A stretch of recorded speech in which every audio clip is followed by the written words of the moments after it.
Bet the Board presents Stay Green.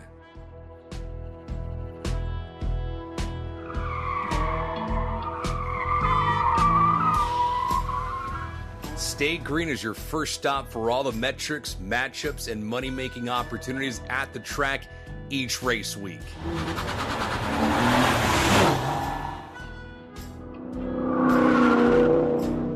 This is Stay Green, the NASCAR betting podcast.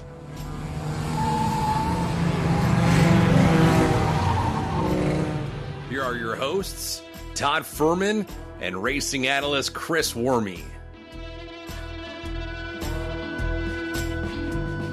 Welcome into the Stay Green podcast, part of the Bet the Board podcast network. It's all things NASCAR all the time around these fine parts.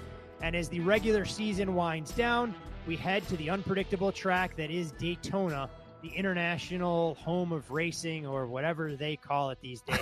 I'm your host, Todd Fuhrman, joined as always by my esteemed colleague and co-host, Chris Werme. And Wormser, I know this is going to be anticlimactic, and spoiler alert for our listenership, but this is a de facto bye week for you. Yes. Is it not? Yeah, this is an off week, getting ready for the grind of the playoffs plus Darlington. So it'll go from nothing this week and trying to stay busy while monitoring what's going on, but I can't monitor too much because then I'll make a bet. And so it's like I'll watch at the bar with the sound off. It's kind of how I like to participate in plate tracks or super speedways. All right, well, we'll see what we can get to. A great interview on tap for all of our Stay Green listeners. We went above and beyond outside the NASCAR community.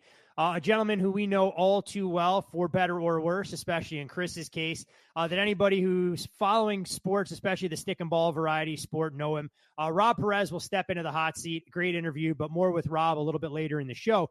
Before we get there, Chris, I know normally it's stage one. We recap what we saw. Stage two, breaking down the race. And stage three, some of the gambling basics or things that we can do to advance our NASCAR betting acumen. But it'll be different this week. So we'll start with the recap of Michigan. Tyler Reddick remains the model of consistency. And we've talked about the 45 until we're blue in the face. He gets the win after rain extended the FireKeepers 400 into Monday. He's shown an ability to win on all track types right now, including tracks where he hasn't exactly been good in the past. Over his last 11 races, an average finish of 5.5.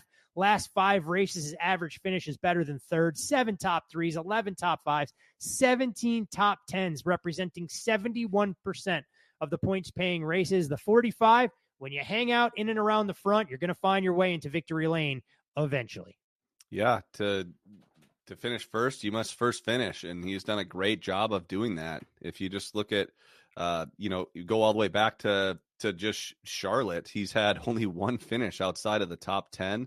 That was at Iowa, where he finished 22nd, and it just very consistent. I would say, he only has one win dating back to Charlotte and that Coke 600, and that was last week at Michigan. But he's thrown away a couple chances to win. I think you could go back and say he could have won at Chicago easily, and then he could have had another win in there as well. So what a great job by this 45 team, and they executed late as well on a restart. He got the late caution that brought the drama, and you saw a little bit of well, I guess you saw some guys take tires, but for the most part, everyone stayed out, and he was able to take the lead on the final restart. And but yeah, incredible job by this 45 team. They've done well with that strategy and speed in the race cars and no mistakes. So well done. Some of the best drivers in the sport got themselves out front, weren't able to hang on to their cars in Denny Hamlin and Kyle Larson. Hamlin ends up with a much better finish than Larson, who saw his day end prematurely. Bubba Wallace and Ross Chastain had faster cars, looked like they were going to be poised for good finishes, much to the chagrin of our listeners with both of those drivers. Ross Chastain staying out in stage 2, I think pretty much put a bow on his day. Bubba Wallace, unfortunately, by no fault of his own, gets caught up in a wreck. But I'm going to offer what I think you'll find a somewhat controversial opinion, because I know your feelings on this track are well documented. I actually enjoyed the quality of racing that we saw. I thought there was a little bit more passing. There wasn't a ton of tire wear by any stretch. There was a little bit of back and forth, some strategy that was there. I think the next gen car does well at Michigan. And my biggest takeaway, unfortunately, though, makes me realize how much I miss that 2-mile high tire wear oval at Fontana that we don't go to anymore. Yeah, I'll agree. I thought it was, from a racing perspective, yes, I thought it was good. I do think that tires mattered more than we've seen in the past. Unfortunately, practice was shortened, so we didn't get to see that fall off that we normally get to see. I think, if you looked at practice times, you would have seen some short end speed out of the Chevys, but and not necessarily the Toyotas outside of Truex when you looked at practice. However, long run, Bubba Wallace was a rocket. He was able to pass Larson and Hamlin early on in the race after 15 or 20 laps. And I think that the Toyotas really kind of flex their muscles later in runs. And you just didn't get to see that in practice. We're looking at kind of this 1 lap speed or 1 or 2 lap speed. Can you get out there and get to the lead and then hang on? It's been so hard to pass recently at Michigan and some other tracks that I thought that short run speed would mean more. And when in reality, long run speed and ultimately strategy paid off. And the 45 team, I thought, played the strategy perfectly. If you had a 1 or 2 lap advantage on tires, it didn't necessarily help you, but they had like a 7 or 8 lap advantage on tires. And he was able to, when he came back on the track under green, when they pitted the final time, I think he restarted 5th or 6th. And because they were so close and so bunched up, he was able to work his way all the way from 5th or 6th all the way to the lead, ultimately kind of ending the day for everyone else. But when you have 7 lap fresher tires and you've driven from 6th to the lead, it's going to take a lot for someone to come back and beat you. So I thought good racing. I wish we had seen more practice. Not that I would have, had more Toyotas on the card, but I still think that Truex was a good car. He had the most fastest laps, but ultimately Reddick was the one to get it done. I mean, I say this in jest, but Martin Truex, talk about snake bit. I wonder what kind of skeletons he has in his closet over there that he's paying for on the track right now. Fastest car, can't get the finish again. And while his point lead appears to be what I'll call insurmountable, 70 plus clear going into the final 2 races, we've seen crazy things happen, and that lead continues to dwindle.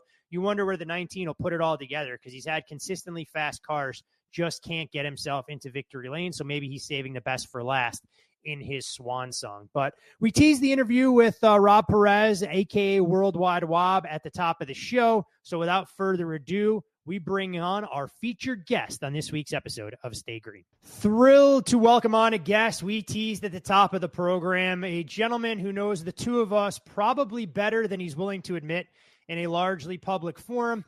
If you're an NBA fan, you are definitely familiar with his work, and you, of course, can follow Rob Perez on social media at Worldwide Wob.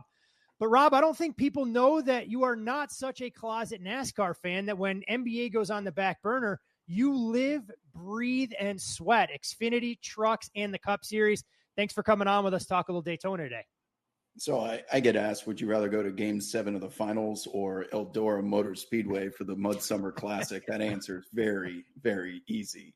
I am passionate, of course, with the NBA, but, I mean, the two of you know more than anybody that on the main screen at all times on Friday nights and Sunday afternoons is NASCAR with trucks and the Cup Series. So it's a passion, and, it's obviously trying to profit off of it as well, which is where all of this started with Chris being a former neighbor of mine about how long ago was that? A decade? It was more than that, because 27, 20, a little over a decade ago. That's right. Well, this is how it started. I'd always known about NASCAR, but I never really got into it. You were probably the original source of my desire to consume this product for a multitude of reasons. But I got a little nervous with where you were going there, Rob. Got a little nervous for a second when you talked about source of your desires. If Chris doesn't need his tires pumped. Yeah.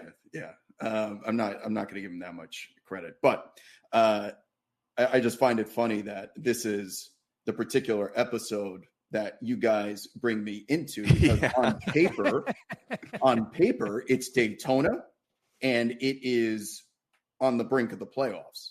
Like, for most viewers, this is a massive weekend. And even if you were going to go to the race, it's not the Daytona 500, but it's still Daytona. You know, it's going to be a crazy finish, and it has huge playoff implications. But because this particular podcast and what the three of us do consistently, we look at this almost as a joke. So we have to now pivot the content of this podcast to talk about this race seriously when we know it's not serious because there are restrictor plates on these cars. And I mean, if you go ahead, I can just keep going on forever. I was going to say, you are exactly right. There are the NASCAR purists out there who are going to cringe in the direction we're going to go, trying to at least find some compelling angle from a betting standpoint for Daytona. But Chris's feelings on this particular track type, the super speedways, which lucky for us, we get 2 more of them after Daytona before we crown a champion in Phoenix and Atlanta and Talladega, no doubt create some challenges. So when we look at Daytona in general, we'll get to that in a second. But Rob, curious to get your thoughts on what you've seen so far this season. I mean, Chris and I recap Michigan at the top of the show, talked a little bit about Tyler Reddick quickly becoming the model of consistency and arguably the driver to beat the way he is trending right now. But what are some of your big picture takeaways from the Cup Series? And if you want to delve into the Xfinity and trucks, I mean, we don't do a ton of that coverage around here, but I'm sure our listeners would love to get your perspective on it. No, we'll stick with Cups for the sanity of the people listening to this. I mean, my thoughts are going to fall into line with your guys. And, you know, I listen pretty often, but it's got to be Kyle Larson's Cup to lose again. But if he's going to lose it, you would think it's going to Christopher Bell, who's lined up perfectly in the way that the playoffs conclude, from road courses to 1.5-mile ovals to you name it. That guy can compete, go punch for punch with Kyle Larson on any of those tracks. But he always, Chris, what do you say about our friend, Mr. Bell? What's your nickname for him? Well, AI, he just gets better, but he still can't get out of his own way. Well, he's a bed shitter. Well, that's Larson. I call Larson the bed shitter. I'm saying he's junior bed shitter. Oh, that's yeah, bed shitter He junior. should be the heir to the Larson Cup. Like, he's the guy, he's the driver, but he always finds a way to like mess up every single one of these races between pit road. We've seen penalties recently. It's been killing me because I'm usually on a lot of his matchups or like top fives, and it puts him at the tail end in like the final stage. God damn it, Chris Bell. But yeah, so my thoughts are it's Larson, it's Bell. The Kyle Busch thing has been interesting to watch because I don't think his car is that bad, like ever. It's not great, but Kyle Busch should be in the playoffs, man. Yeah. And that he might not get in without a win is a standout story. That's Steph Curry and the Warriors not making the playoffs to me. Yeah. To touch on Kyle Larson, did you guys listen to Door Bumper Clear? I did. Called in. Yeah, instead of Young Money, they called him Hung Money. We won't get into the X's and O's of where that came from, but I thought it was a pretty funny clip when they talked about how Kyle Larson seems, and I'll sanitize it a little bit, seems to get in his own way more often than not when he has the fastest car on the track. Yeah, he must be Hung Money. I thought that was incredible. But to speak more on Kyle Busch, to see it just 2 weeks ago at Richmond, and we'll touch on Austin Dillon here in a minute, to see a RCR car be the best car towards the end of the race at Richmond, and you had to bet who was going to be there, whether it was Austin Dillon or Kyle Busch. I don't think there's one person in America that would have been like, oh, well, it's probably Austin Dillon that was going to win that race. You would think it's Kyle Busch, and for him to struggle and for RCR to have a great weekend. And then, you know, he's on the outside looking in, and he can't point his way in. He's going to have to win. And we're heading into a track where, gosh, if few things go differently last year, he wins multiple plate tracks, and so he could do that again this year. So it'll be interesting to see if Kyle Busch could punch ticket, or just anyone in RCR. We just found out, I think 2 hours ago, that as we're recording here on a Wednesday, to just kind of put in context for the listeners out there. They just rejected the appeal for RCR, which when it's an arbitrary rule like that, well, that's outside the lines of the invisible line has been crossed. How do you even appeal something that's like an unwritten rule, or you can't do that? So Austin Dillon still not in the playoffs. Will be interesting to see how our RCR does this weekend, but either one could win. Perfect ruling, by the way. I'm so happy that they did that. You still technically get the win on paper, but yeah, taking away the playoffs is the perfect punishment, because that was obviously the reason for doing that. But NASCAR is not allowing incentive in the future to conduct that behavior and be rewarded with playoffs. You'll still get the ability to hoist the trophy and, say thank you to all your sponsors. Right. So they hit a perfect middle ground on that. And that's almost a segue. I don't know if you want to talk about the Daytona race, but it's putting Austin Dillon in a position now that you thought he was checkers or wreckers at Richmond previous races. Like, it's coming up here at Daytona. He's going to be in that group that's just driving straight, and anything in my way is going to get truck sticked. Well, what happens if he does it? If he comes off turn 4 at Daytona and he wrecks a guy or two on his way to then it's like, hey, it's fair game. It's fair game. It's context, though. Yeah. That's what I was going to say. We know NASCAR loves to operate in shades of gray with ambiguity kind of baked into their bylaws where they can be the judge, jury, and executioner. So I think the whole appeals process for me almost feels like a little bit of a kangaroo court where they're going to decide whatever they want. You can't get the exact details. It's not always the same arbitrators that are on the appeals court, but you guys raise an excellent point. I mean, where does that line get drawn now? We know the unpredictable nature of Daytona. We're going to go to Talladega and Atlanta. Is all fair in love and war in terms of these guys wrecking each other to try and get in? Or is NASCAR now established a precedent where, hey, look, they've seen it happen once. How do they decide they want to try and rule on that kind of situation if it happens again, whether it's this weekend or somewhere over the course of the next 11 races shortly thereafter? So let me propose this. Answer your question with the question. Kangaroo court. If Ross Chastain during the Hail Melon at Martinsville wrecked someone on his way to the finish line, how would you have judged it?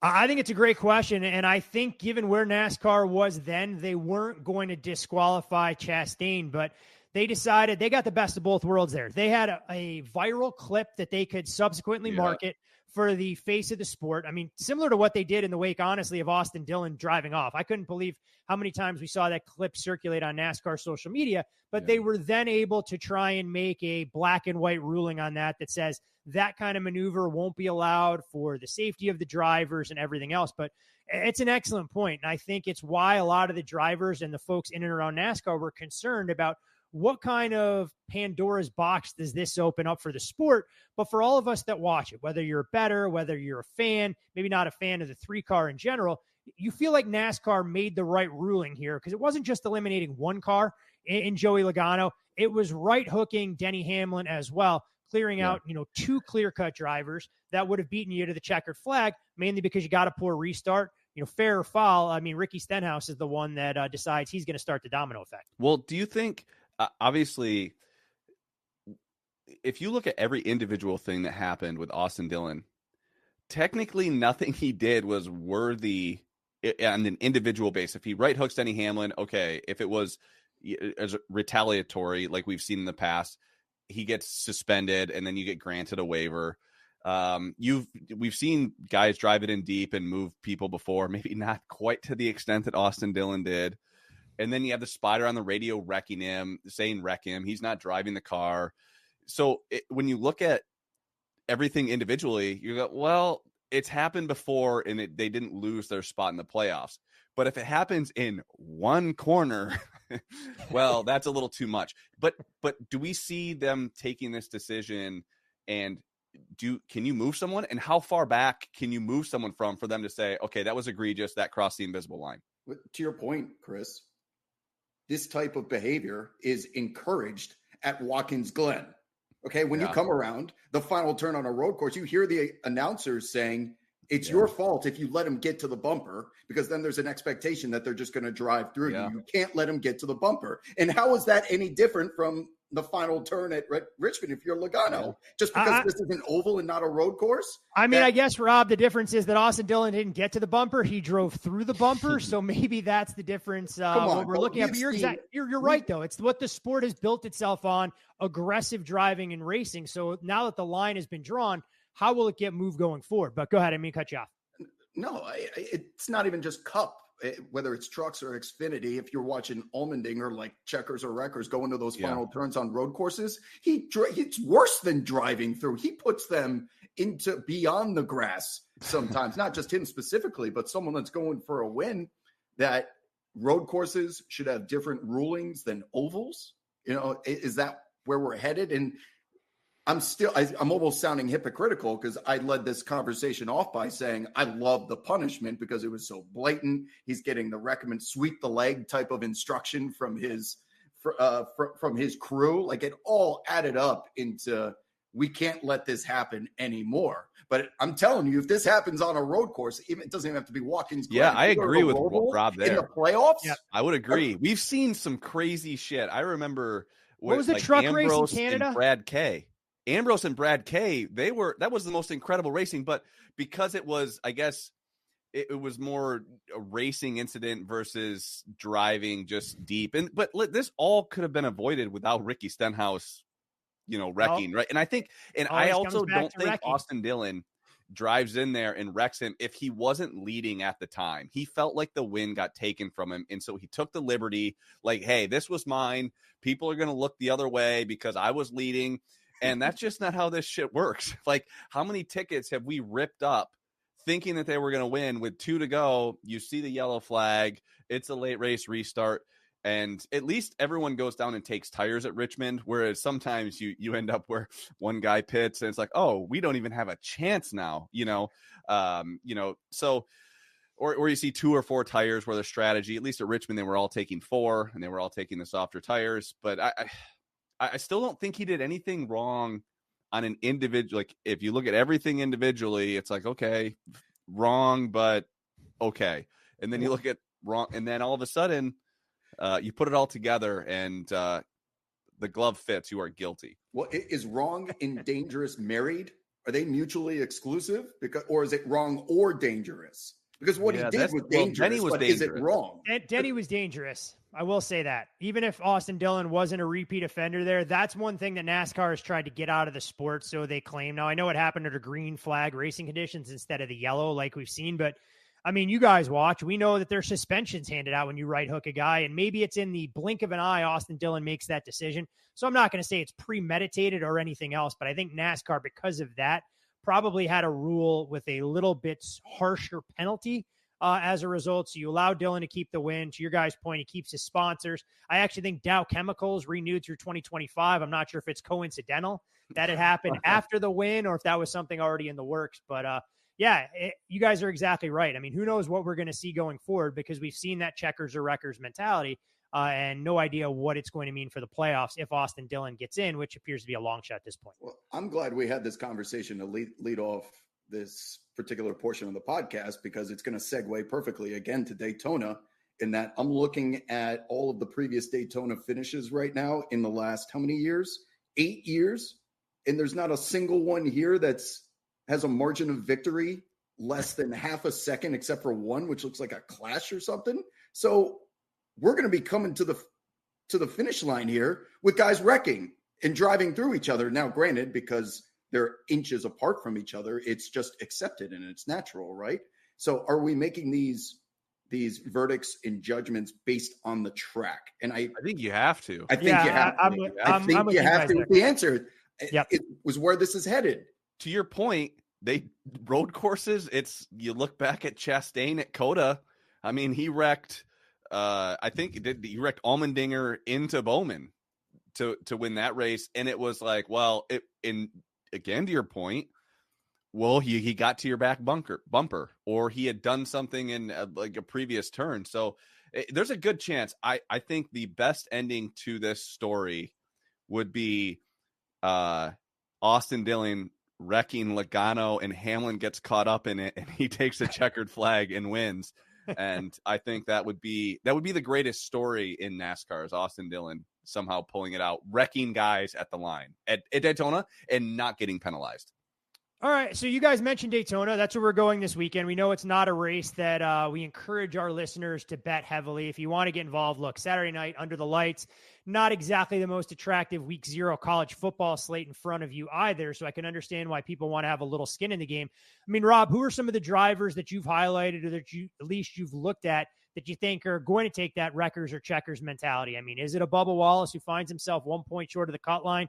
Can Chris Buescher repeat? I mean, Chris talked a little bit about Kyle Busch, or are you going a little chalkier when you look at some of the elite plate drivers that we have in the sport right now. If you're making any bets in this race, it has to be just stage one, someone like Bubba Wallace, Ross Chastain going for points, right? Because that's essential here, staying out. Yep.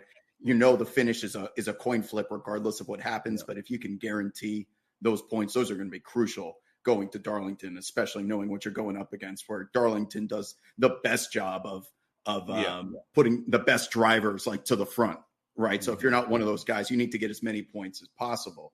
Now, if stage one betting, these bookies are no dummies. They know that too, right? And they know that they're going to be staying out and taking points.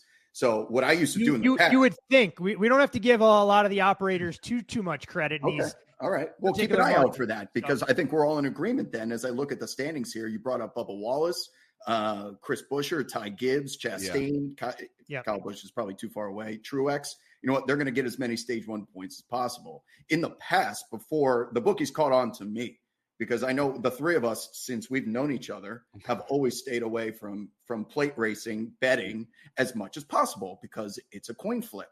But when Chris originally educated me on that, I go, okay, I will flip coins all day if you're paying plus 120, if I hit heads or tails. So for a long time, many years, they had the audacity to post matchups that were like minus 140, plus 120. So I just went to the board and bet every plus 120 out there that was given, regardless of who it was, because we know how these finishes are going to end up. It just doesn't matter. It's like watching an NBA regular season fourth quarter. The score doesn't matter until the final 6 minutes. You don't need to watch these races from a gambling perspective, really, as long as your car is still in it, until the final 15 to 20 laps. So I would go in there and I would blast off it didn't even matter who the driver was. If they had a plus 120 in front of their matchup price, I was betting them.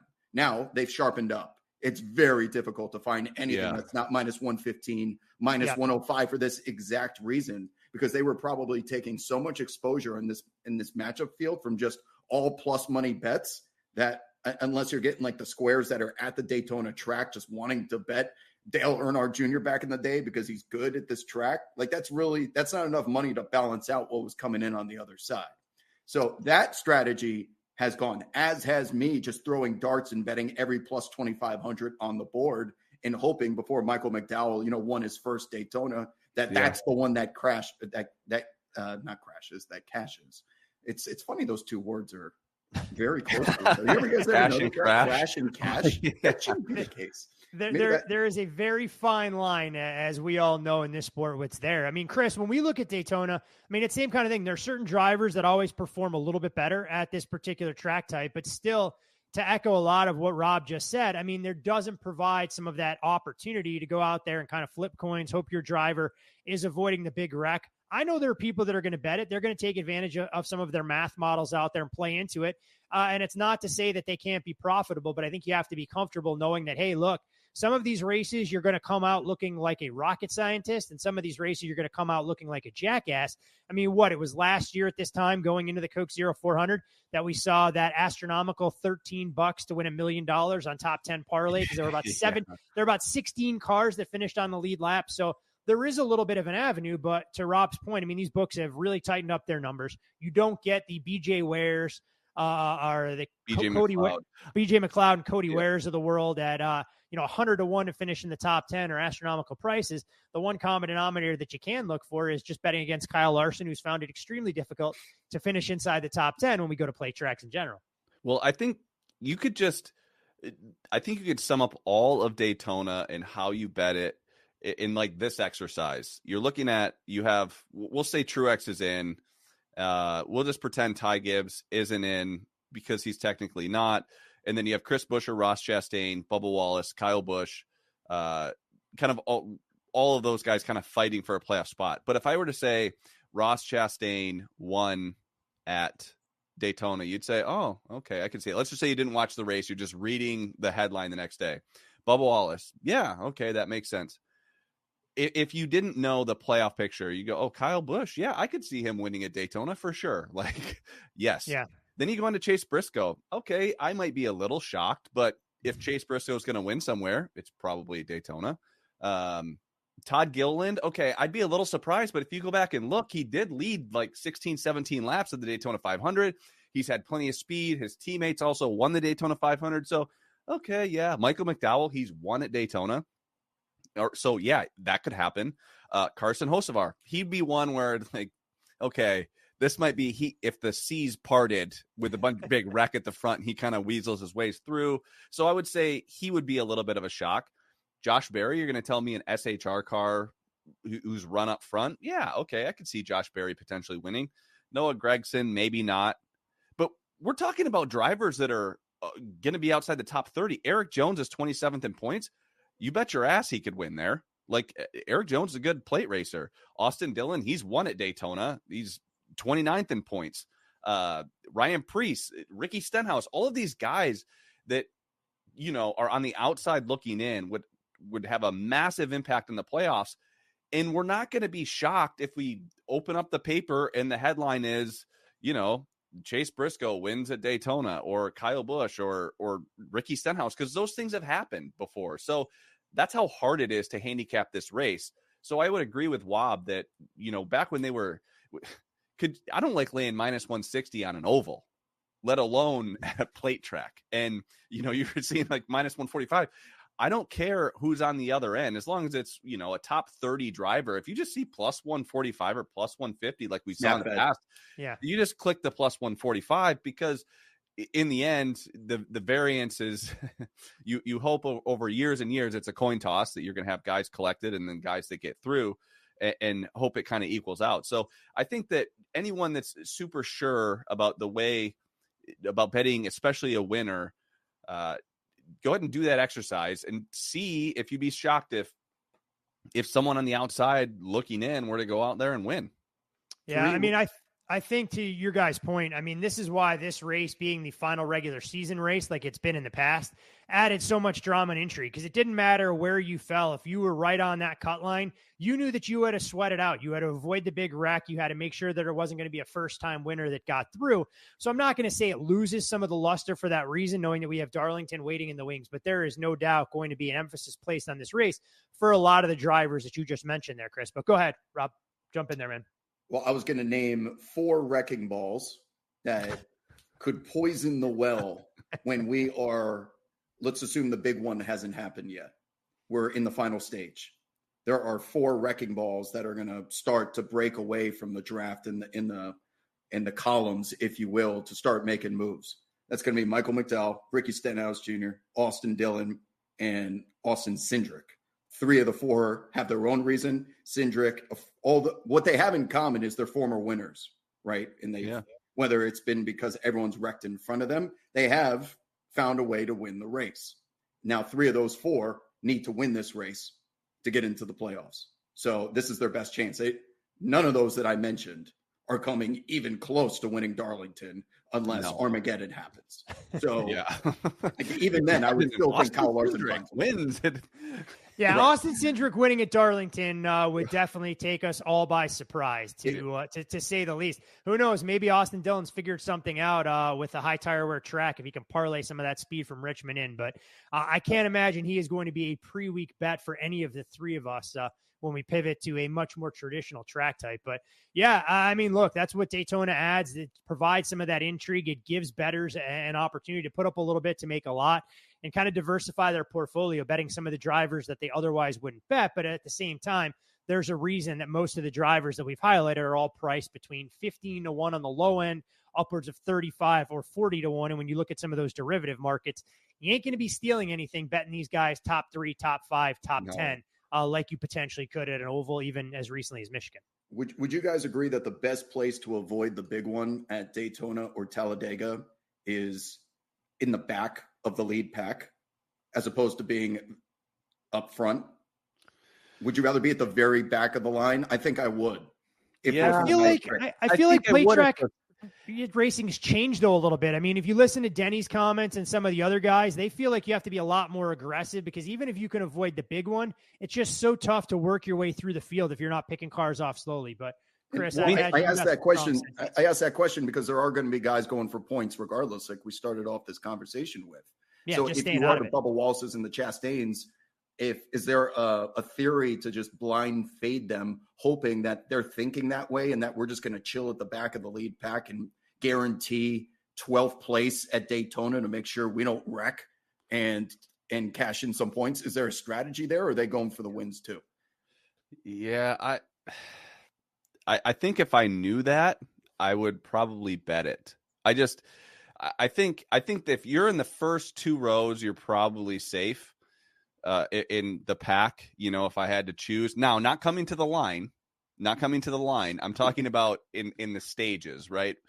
But coming to the line of the win, I don't know where you're safe. I mean, we saw Kyle Larson. I want to be in last year at 7th place Talladega. coming to the line, Chris. I want to be in 7th place because I everyone's don't going to know wreck if in front of me, and I anyone's want to be the one that squeaks through like Ryan Blaney. You need that teammate behind you. I don't know, but like Busher had last year. We're going to get Lee Diffie to make the call, so it's going to be incredible no matter what happens. It could be the calmest little race to the finish, and I'll still be excited and glued to the TV, or just all hell could break loose, and Lee Diffie could just Wob and I are going to be out to dinner that night. We're going to the Portland IndyCar race. It's going to be awkward to not only have them change the channel to NASCAR at the dinner, but also ask for the sound to be on. Yeah, I know this is a little awkward in the bar and you have music playing, but we're going to go ahead and need the sound in the background as well. Hey, I mean, at least there's not a lot of sports competition on Saturday night this time of year. You don't have to fight for a Blazers team fighting for their 15th victory of the season like you would with an early season race in March or April. You don't have to worry about college football in that area. I think the only primetime game is SMU in Nevada, and I can't imagine that is going to command a ton of eyeballs. So that may be a battle you guys can win. When you're actually at dinner trying to get sound on the NASCAR race to be able to watch Daytona under the lights. Yeah, that's the plan. But so if anyone has any IndyCar plays, DM us because we'll be interested. You're the IndyCar guy here, Worm. I mean, you handicapped the 500, so I figure you should be poking around the garage. You guys should be figuring out who you can talk to with your unconstrained access there to be able to figure out exactly who is the driver. Like Herta and be like, hey, just curious. Do you think you can beat O'Ward this weekend? Not betting, just curious if you can just beat him. I know athletes love to hear that. Do you think you can get 7 rebounds tonight? Nice to meet you. How's the tire wear? Just curious. Exactly. Yeah. Do you feel like there's a little bit more left in the tank that you haven't shown through practice and qualifying? Were you running to be able full rich in practice, or were you?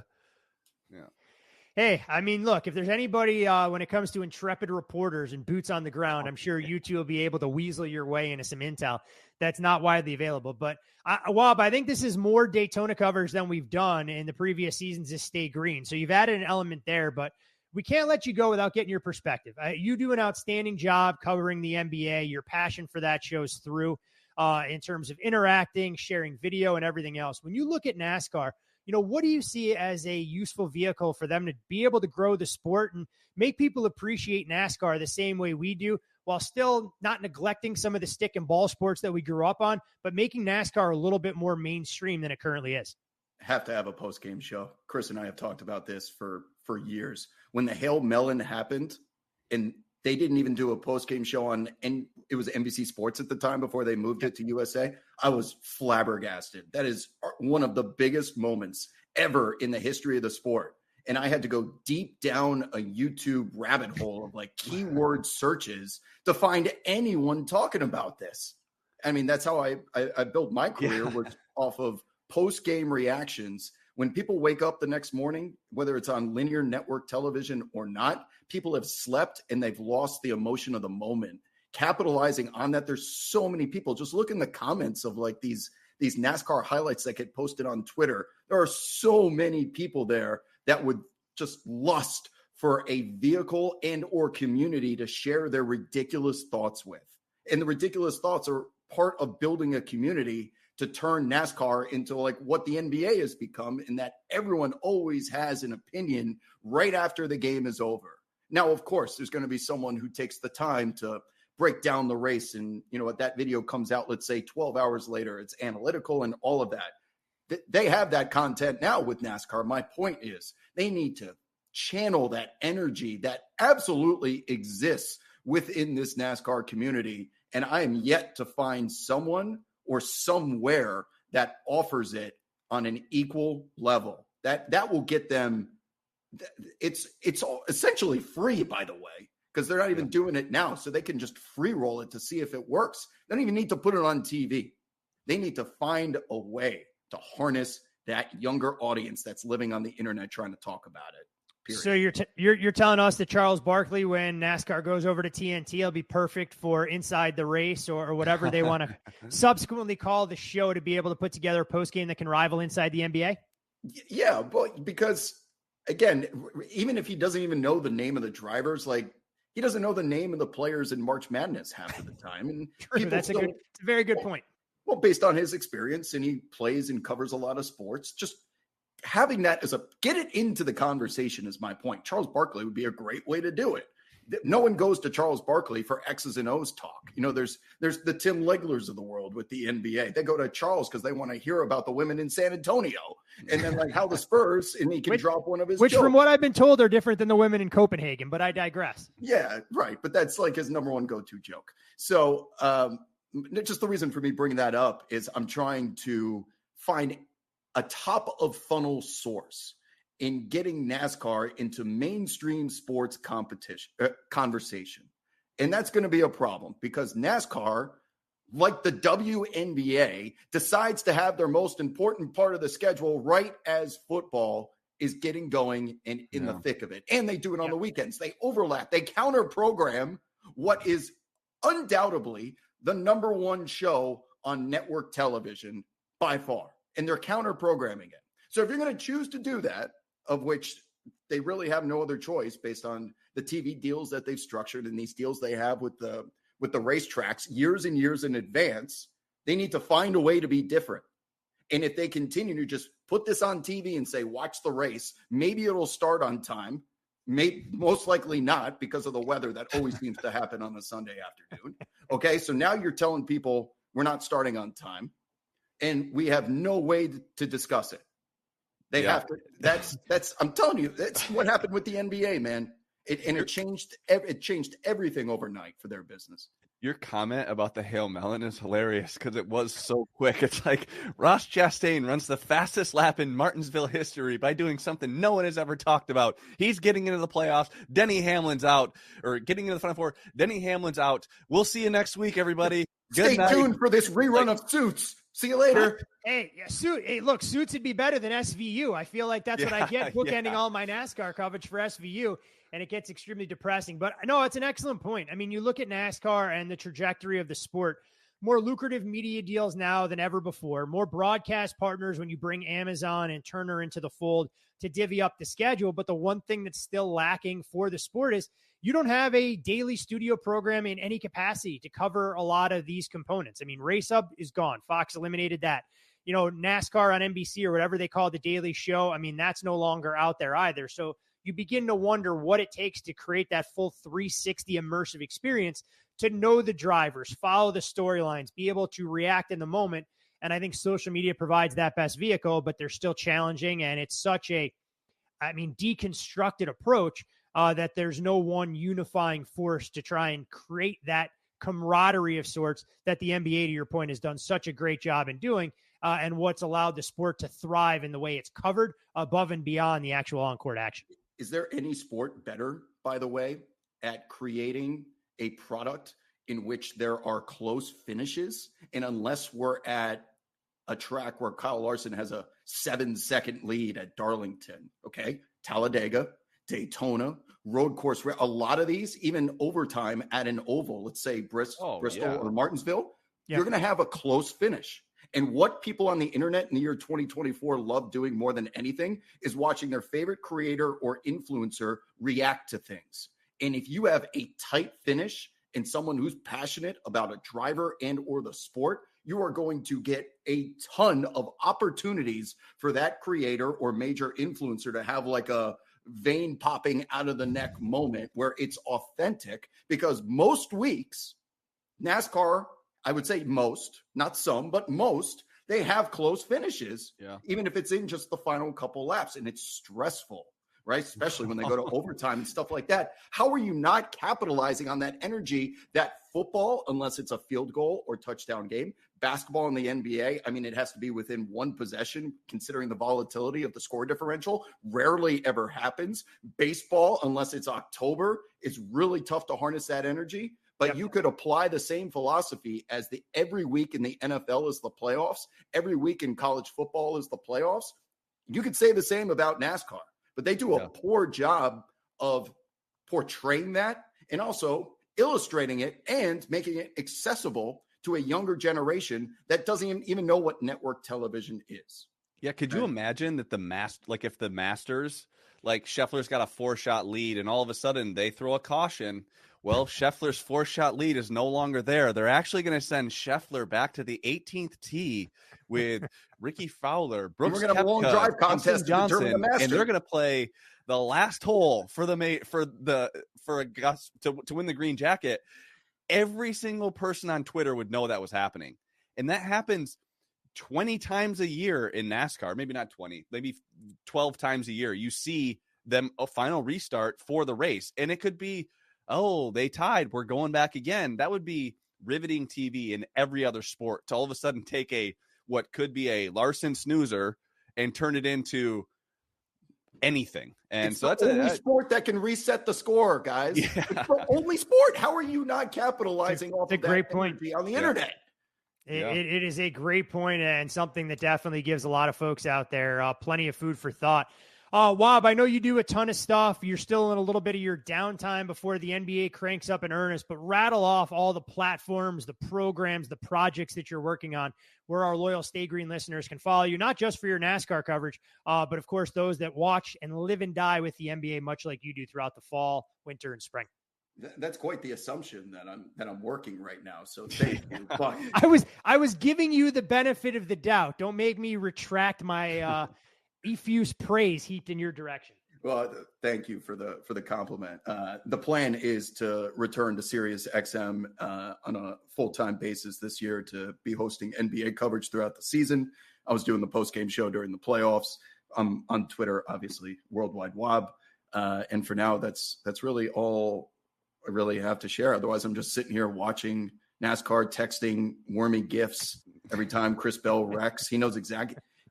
I wish the listeners could see some of these exchanges that we have. I guarantee that last week, Chris asked me to voodoo somebody to pull out my voodoo doll and try and get someone to wreck. Like that's the conversation we have here. You guys are experts in your field, but yeah, we're just like you. And that I'm voodooing guys to get them to slip on a Mario Kart banana peel so that we can win the race. Yeah, I'm pretty sure it was Monday. I was like, hey, I have everybody but Reddick. So can you voodoo someone on this restart? Because I don't even care who it is, as long as it's not Reddick. And, he sent his little voodoo emoji, and Reddick only kind of won by a short amount. But my text thread was hilarious. It called the wreck, just not in your favor. Yeah, that is a good point. Yeah, I got the wreck. And Byron was leading. If it had just been one more lap. Anyway, we could go on but you were freaking out during Chicago because you had Bowman. And those guys were and Reddick and Gibbs. I was freaking out. That was my biggest payday of the year. Yeah. And it was not we turn into just like everyone else. We panic, I stand, I pace, I have a little rock here that I rub that my mother-in-law gave me just in case that works. I don't know. I know. Whatever it takes. I was pointing at the television. I don't know when SVG wrecked in that race. Was it early? I think lap 7. Yeah. Maybe lap 8. I remember just when the green flag dropped, I was pointing at the television like hit the corner, hit the curb, get him out of the race, because that guy clearly would have won if he stayed in till the end. He was the best on that course that day. But when he wrecked, I'm like, oh, we're live. We're live with Bowman now. Thanks for throwing salt in the wound there. Werme and I think we're two of the only people on the planet with SVG at about 10-1. Naturally, when you get all that CLV going to the window, it doesn't pay off. But the good thing, at least on Sunday, Wob, is that the Truck Series will be unencumbered in terms of having all motorsport eyes on it. 1:00 Pacific from the Milwaukee Mile. So I know that's what you're most excited about. Daytona, take a back seat to the Truck Series. That's where Wob does all of his damage. Absolutely. You don't have to tell me twice. It's truck night in America, my friend. And before we go, I know we're probably past our time here. I just wanted to propose this now that you brought up SVG and how good he's been in the rain in Chicago on road courses. I would like to propose my most ludicrous We've had a lot of substance to our conversation here, but let me go outside the box for a second. Questionable on substance, but go ahead. Okay. Bristol Motor Speedway, we've seen them put dirt on it. Okay. What if we turn Bristol into like the Hunger Games where we're changing the setting every single year? We've done dirt and we've seen how SVG does on water. Can we have a wet race? Can we have a wet tire race where there's guaranteed rain? I'll tell you what, gotten glimpses of it. I would think SVG would be good, but Chris Bell, the moisture king, like he's been incredible in the rain. So I don't even think we'd have to do that. I think Chris Bell wins that as long as he doesn't make a mistake on the final pit stop like he does every single week. Tennis. We can do grass. We can do hardcourt. Grass. What is this, like horse racing? I've seen how these splitters work on grass. It's not exactly the best outcome, but you know what, Rob? Maybe you should be rooting for snow. And when we go to Bowman Gray in early February, that there's a chance that we can take the wet weather tires out there, race on snow, or push for Loudon to be earlier in the schedule. You know, if we bring Loudon in right after Daytona, say the third week in February, we go up to New Hampshire. I mean, there may be a chance for chains on the tires, you know, out there with a couple of feet of snow, and we can really take advantage, see who the best driver is in all-terrain vehicles as we try and think outside the box constructively, or maybe not so much when it comes to NASCAR. But encourage all of you, our Stay Green listeners, follow Wob on Twitter at Worldwide Wob. He is one of the best in the business, especially when it comes to content creation, not just in the NBA, but across a variety of sports. Rob, thanks for interrupting your vacation to join us to talk a little Daytona, my friend. Thanks for getting out of bed. Maybe I'll put on pants now. Always a good time, Chris, when we get to talk to Rob. You never know what's going to come out of his mouth, and his passion for all things motorsport remains unprecedented, although I am a little bit concerned about his idea to throw caution to the wind and just grease up tracks and throw down rainwater and everything else. I mean, I don't know what else he's going to come up with to try and spice up some of these tracks. Hey, there's a reason he's got 1 million followers, and it's a very good point. You know, you never know what to expect with that guy, but I tell you this. Every damn Sunday with about 10 to go, I know where all his bets are, because he's like, I need a caution, and he'll send like a nuclear bomb GIF or whatever, or meaning that's what he wants to have happen, or he's like, I'm so nervous, I'm just pacing, meaning he has a leader or whatever his bets are, they're winning, and it's without fail. It's not 1 or 2 weekends a year; it's every damn weekend. I get a message with about 10 to go, and I know where his card's sitting. I always forget how much time you guys spent together as neighbors living in Southern California before you decided you were going to turn pro as a NASCAR bettor and pursue a ill-fated acting career that never really got off the ground. So I'm glad Rob was always there to provide your well-deserved and often needed moral support during that chapter of your youth.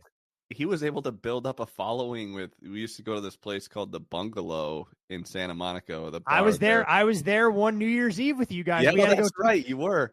Funny story. And I actually should give Rob the chance to defend himself, but it's better that he's not telling us, hey guys, look, it's going to be very exclusive. It'd be a great idea if we buy a table. What Rob failed to tell us that year is that it was full open bar, and it didn't matter if you had a table. You didn't need a table for that particular night, but it was definitely an experience, to say the least, with some of the characters that joined us throughout the course of the evening. Yeah, well, he was able to, the Bungalow line was so long that he even started a Bungalow line Twitter account that quickly surpassed mine in followers. So it's not just the NBA that tends to follow Rob. He's just a funny guy, and he carries a lot of enthusiasm with him wherever he goes, and certainly an entertaining follow. And I'm glad that he's taken to motorsports, because it definitely helps. It's great to see. And I know that when you have a following that big, you got to be careful about what you post, and everything is very meaningful, but he certainly likes to talk NASCAR. There is no doubt about it. And the NASCAR community is better for having him involved as a fan across all 3 series. Stage 3, we can keep it relatively brief when we look ahead. I mean, we touched on a couple of the topics that I wanted to bring up here, but when we look closer to the cut line with 2 races to go, we'll, of course, have a lot more actionable information next week when we go to Darlington for the Southern 500. But when we start to look at how the playoff race has sorted itself out, you mentioned Martin Truex Jr., but Ty Gibbs, 39 points clear, Chris Buescher, 16 points clear, and it's Ross Chastain and Bubba Wallace plus or minus 1 for that line. we did a good job, in my opinion, highlighting the unpredictable nature of what we can get at Daytona, the likelihood of a first-time winner spoiling the party. But when you look at, these drivers that are close over the next 2 races, anything really stand out to you in terms of driver mentality, the way they have to go about it? Maybe a 2-track setup for the next 2 weeks that sets up better for one of these guys. Always curious to kind of get your thoughts when you look at these guys that have so much to win and or lose with 2 races to go in the regular season. Yeah, initially when you just look and say that you have Daytona and then Darlington, and I guess I just want to talk about Chastain and Bubba. You would think that you would give the edge directly to Ross Chastain because of his success at Darlington. However, if you go back to Darlington earlier this year, Chastain was terrible. And Bubba was actually really good. He had a driver rating of 94. He even had 4 fast laps. His average running position was 9th. And if you couple that data from earlier this year at Darlington with his ability to be successful on super speedways, I think you have to give a slight edge to Bubba Wallace. He was a victim of a Kyle Larson running out of talent last week. Other than that, he had arguably one of the best cars. At a certain point when I was live betting the race, he was like 5 or 6 to 1. So to go past Denny Hamlin and Kyle Larson at a place like Michigan shows that you're firing on all cylinders when it comes to speed.